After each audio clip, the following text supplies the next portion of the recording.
Hello and welcome everyone. Today we are going to learn about mass hole diagram, which is generally known as mass curve. Actually, mass hole diagram is the graphical representation of amount of the earthwork involved in the road construction and the manner in which the earth can be hauled economically. That is, the earthwork is how the earthwork is transported economically.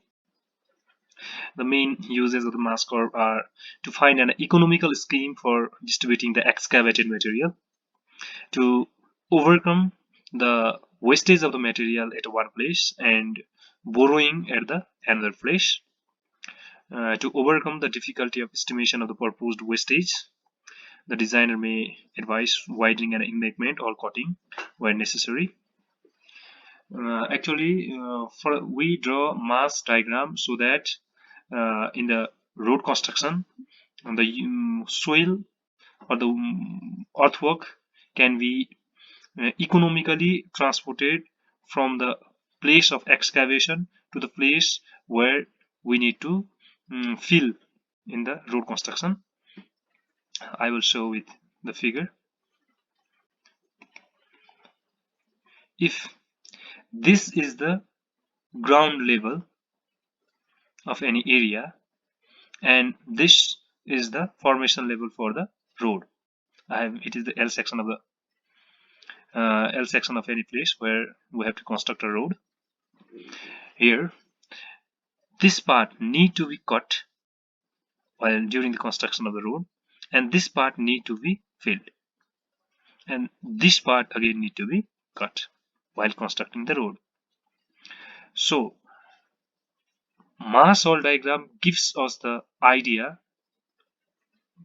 how to set the formation level of the road and the cost that actually will be spent for the construction of the road.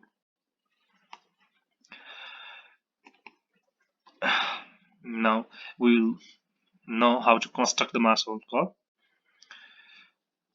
For this, we have to divide the length of the road in the separate section of the convenient distance, that is the chainage. Here I have taken an example which I have done in the Excel previously and converted into the PDF form. Here we can have a chainage 0, something 13.5, 30, 41.38, 60, 90, 120. Actually, we have taken the distance. This is the whole idea. This is on the basis of which we have to form the cumulative. We have to know the cumulative volume. Here I have calculated by using the mean area method.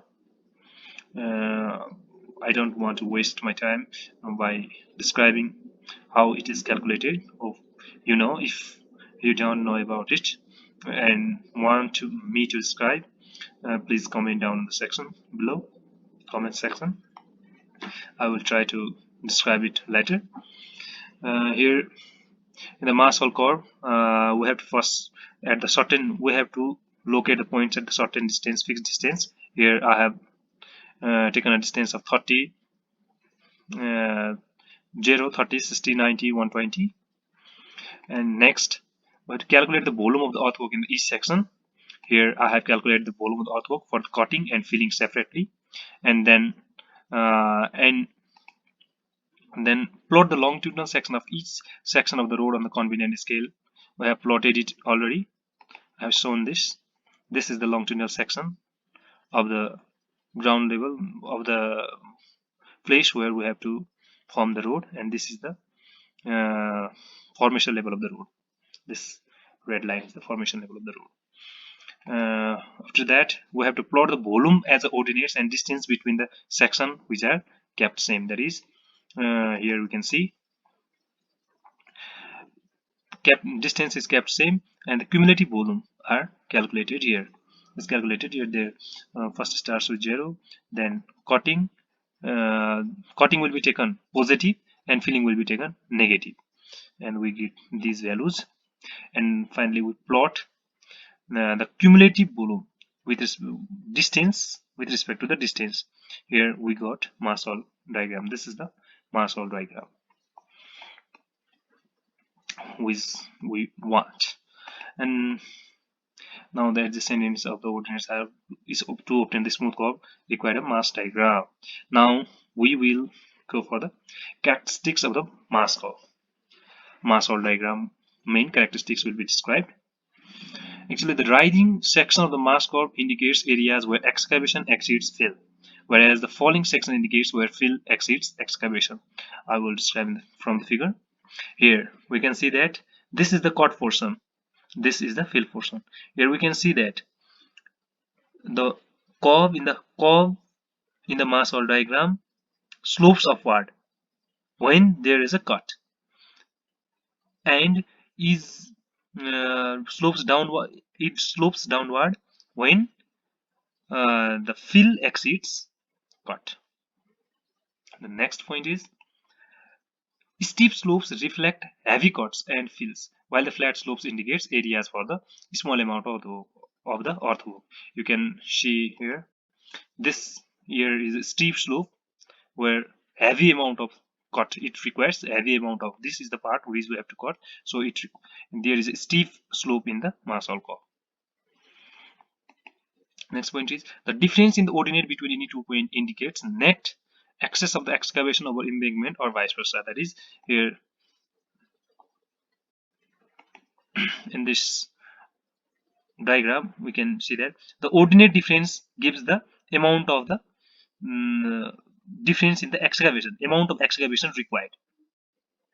The difference in the ordinate, that it is the cumulative volume, so the difference in the ordinate value gives the volume difference in the volume required for the work to cut or to fill. Next, any horizontal line drawn to intersect 2 points within the same curve indicates a balance of the excavation and embankment quantities between the 2 points. That is, if we draw horizontal line here, if we draw horizontal line in this section, if we draw horizontal line, it will represent equal amount of cut and fill will be required for below it or above it. Point of the zero slope represents points where roadway goes from cut to the fill or from fill to the cut. I'll also describe it. You can see there that when there is a cut between the ground level and formation level, we find the maximum ordinate here, and point of the zero slope is the maximum or the minimum point. At the maximum ordinate, it changes from cut to fill at the maximum ordinate, and at the minimum ordinate we can see here at the minimum ordinate it changes from fill to cut. Hope you understand.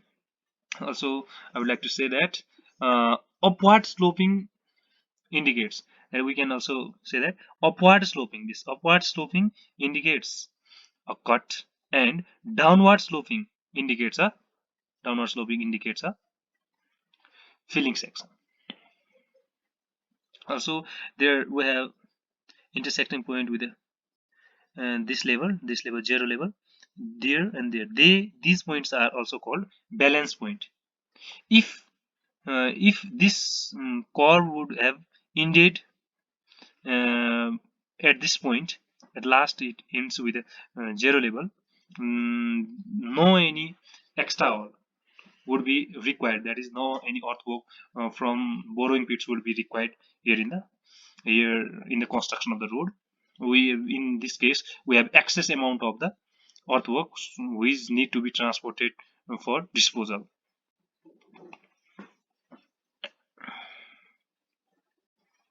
Here I have told this: the highest or the lowest point of the mass hole diagram represents the crossing points between the grid lines, roadway level, and the natural ground level. I've already told it. Now I'm going to tell about important terms that are used in the mass hole diagram. That is hole distance. It is the distance at any time between the working face of the excavation and the tip end of the embankment formed from the hauled material. Hole is distance. Average hole distance. It is the distance between the center of gravity of the cutting and the center of gravity of the filling. And that is the average haulage distance, means the distance, average distance for the transportation of the earth. All. It is the sum of the product of each volumes by its all distance. That is the volume of the earthwork that is transported from one place to another with the distance traveled, the distance that that earthwork is transported. Another term is lead and lift. The vertical distance covered by the porter is called lift, and the horizontal distance covered by the porter is called lead. Actually, 1 meter lift is taken equivalent to 12.5 meter lead. Actually, it is used in the public service commission examinations, generally asked in such types of questions. And next is free all distance. Free all distance, it is the specified distance in terms of contracts up to which the excavated material is transported regardless to the all distance. During transportation of the excavated soil, the distance for which no extra cost is paid to the contractor is called free all distance, and it is nearly 1.5 meter lift and 30 meter lead. That is, for 1.5 meter lift of the earthwork, there is no any haul charge, and for 30 meter 30 meter transport of the 30 meter distance transport of the earthwork, there is no cost for the transport of the earthwork. Overall distance. If the excavated material from cutting has to be removed to the greater distance than the free all distance, the extra distance is known as a overall distance. For the overall distance, we need to pay for the cost of for earthwork transportation. Balancing line, I have already told, any horizontal line drawn on the curve balances the volume of excavation and volume of filling, because there is no difference in the aggregate volume between the 2 points. Such line is called balancing line. And also I have told about balancing point. It is the point at which volume of excavation and volume of the embankment is zero, is equal. That is, the cumulative volume is volume of the cutting or filling, that is cumulative volume is zero, is called, and this is called the balancing point. That's all in this video. Hope you guys understand it, and if not, if any kind of confusion remaining, you can comment down and I will try my best to solve it. If you like it, don't forget to like, subscribe and share this video. Thank you.